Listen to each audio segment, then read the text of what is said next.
જય જવાન જય કિસાન મિત્રો, આજનો વિડીયો આપણે ખેડૂતોને જે નુકસાન થયું છે ગુજરાતની અંદર અતિવૃષ્ટિને કારણે અને જે ગણી ન શકાય એવું નુકસાન કે જેની કોઈ ભરપાઈ જ ન હોય એના માટે આ બનાવી રહ્યા છે। તો આ વિડીયાને છેલ્લે સુધી જોજો અને આ વિડીયાને યોગ્ય લાગે તો શેર પણ કરજો। હવે વાત એવી છે કે મેં હમણાં સોશિયલ મીડિયા ઉપર એક પોસ્ટ જોઈ જેની અંદર આપણા દેશના યશસ્વી વડાપ્રધાન જેમણે એવું કહ્યું છે કે બિહારની 120 કરોડ બહેનોના ખાતામાં અમે જે 10,000 રૂપિયા આપ્યા છે ને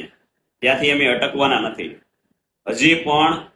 બિહારની બહેનોને આગળ વધવા માટે અમે વધારે પૈસા ફાળવશું। તો આ સારી વાત છે કે ભાઈ દેશની મહિલાઓને આગળ આવવા માટે રહ્યા છે 10,000 કે જે કઈ વધારે આપવાના છે એ ખૂબ સરસ વાત છે, પરંતુ આ ઇફેક્ટ શેની છે એ એક સમજવા જેવી વાત છે। કારણ કે અત્યારે બિહારની અંદર વિધાનસભાની ચૂંટણી ચાલી રહી છે અને એને કારણે આપણા દેશના યશસ્વી વડાપ્રધાન કયો કે પ્રચાર મંત્રી કયો તે અત્યારે આ રેવડી કે જેની જ નામ આપ્યું હતું કે ચૂંટણી ટાણે કોઈ પણ પક્ષ જનતાને કોઈ પણ વસ્તુ મફતમાં આપવાની વાત કરે તો એને રેવડી કહેવામાં આવે છે અને આ રેવડી અત્યારે આપણા પ્રચાર મંત્રી વહેંચી રહ્યા છે બિહારની અંદર। પરંતુ આપણે એને એક સવાલ કરશું આ સોશિયલ મીડિયા અને આ વિડીયોના માધ્યમથી, એટલે આ વિડીયોને શેર કરજો જેથી આપણે પ્રચાર મંત્રી સુધી પહોંચી શકે બને તો, કે ભાઈ તમે જ્યારે ચૂંટણીઓ હોય છે એ બીજા રાજ્યોમાં ત્યારે એટલી રેવડી વેચો છો, પરંતુ આજે ગુજરાતના તાત ઉપર જે લીલો દુષ્કાળ પડ્યો અને એને કારણે એનું અસહ્ય નુકસાન થયું જેની કોઈ ભરપાઈ થોડા ઘણા 2, 5, 10,000 નથી થાય,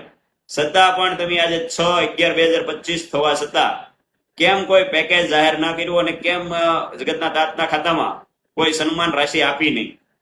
કારણ કે તમને ચૂંટણી ટાણે જ ખેડૂતો દેખાય છે ત્યારે તમે બે આંસુડા મગરના આંસુ પાડી અને મત લઈ જાઓ છો અને પાછી તમારી સરકાર બનાવી લ્યો છો, પરંતુ જ્યારે તમારી જરૂર હોય છે ત્યારે તમે એની સામું પણ નથી જોતા। તમારું એક સિંગલ સ્ટેટમેન્ટ આજ સુધીમાં નથી આવ્યું કે ભાઈ આ લીલે અતિવૃષ્ટિ થઈ છે એને કારણે અમારી સરકાર ગુજરાતના દરેક ખેડૂતોની સાથે છે અને એને યોગ્ય વળતર ટૂંક સમયમાં આપી દેવામાં આવશે। આવું આપણા યશસ્વી વડાપ્રધાનનું એક પણ સ્ટેટમેન્ટ નથી। એટલે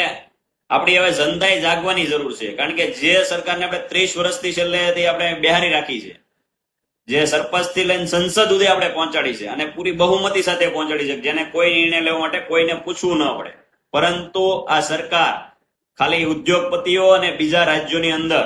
સરકારો બદલાવવા માટે આપણા ટેક્સના પૈસાનો ઉપયોગ કરી અને આપણા ખેડૂતોને ન્યાય નથી આપતી।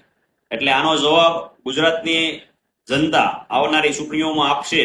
જેથી કરીને આવડા જે આપણી ઉપર સત્તા હુકમ ચલાવી રહ્યા છે ને એને ભાન થાય કે ભાઈ કોઈ પણ સત્તા કાયમી હોતી નથી।